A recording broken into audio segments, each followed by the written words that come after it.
Cuba, it's me! Welcome to episode 102 of the W.I.L.L.I.W show. 102 episodes, and I'm going to continue my nostalgia series. This is part 2 of it. This is taking you back to Vancouver B.C. 1998, I believe is the date. Yes.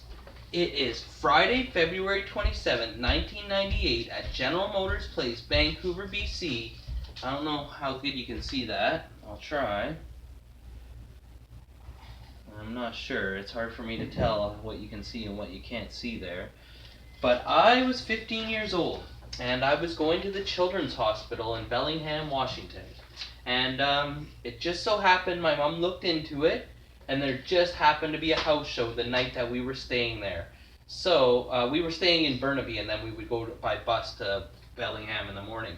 And so we got our first time ever on the subway. She got me tickets. It was right above the wrestlers' aisle entrance. And I even got the program here. World Wrestling Federation Program, Volume 246. It's all about D-Generation X.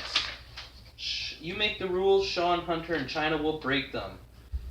There's The Informer, who I believe was Vince Russo, has an article in here. And there's a wish list by Vic Venom, who's also, I believe, Vince Russo. He said, I wish I could cut a promo as good as James E. Cornette. I wish the Ultimate Warrior would come back. This is his wish list. I wish I was more of a man's man like Farouk. I wish the Godwins would lose the overalls. I wish the Undertaker would get the respect he truly deserves. I wish the rest of this company was committed as Jim Ross. I wish Steve Austin would give himself more credit. I wish Howard Stern had more influence on my fellow Americans than Bill Clinton. I wish I had the future of Kane.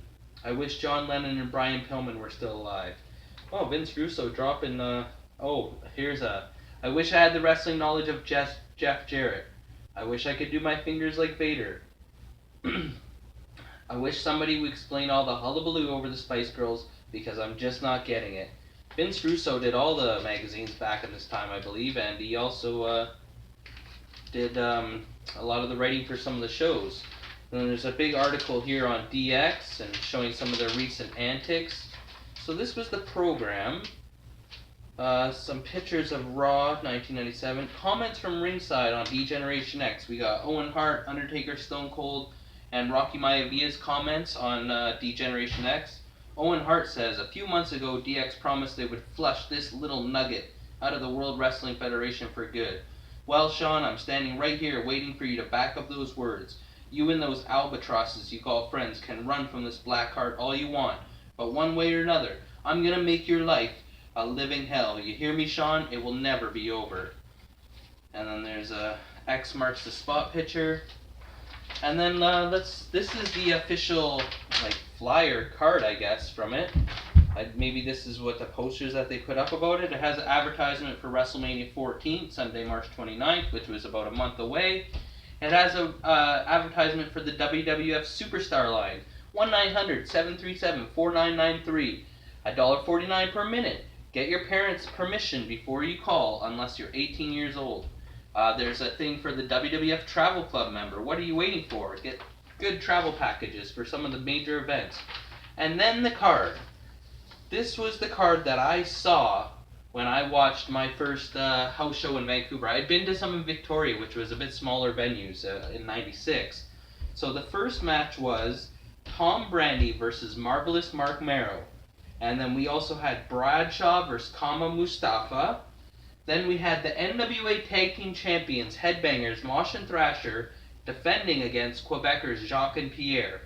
A light heavyweight championship match, Taka Michinoku versus Brian Christopher. Then we had Kane versus Chains of the Disciples of Apocalypse. A country whipping match, Legion of Doom, Hawk and Animal versus the Godwins, Henry and Phineas. European title match, the champion Owen Hart was defending against the artist formerly known as Goldust. The tag team championships were on the line. The New Age Outlaws, Road Dogg Jesse Jams, they spelt it wrong. I don't know if you can see this. Road Dogg Jesse Jams. I can't see what the camera's seeing, folks. And Badass Billy Gunn defending against Cactus Jack and Chainsaw Charlie.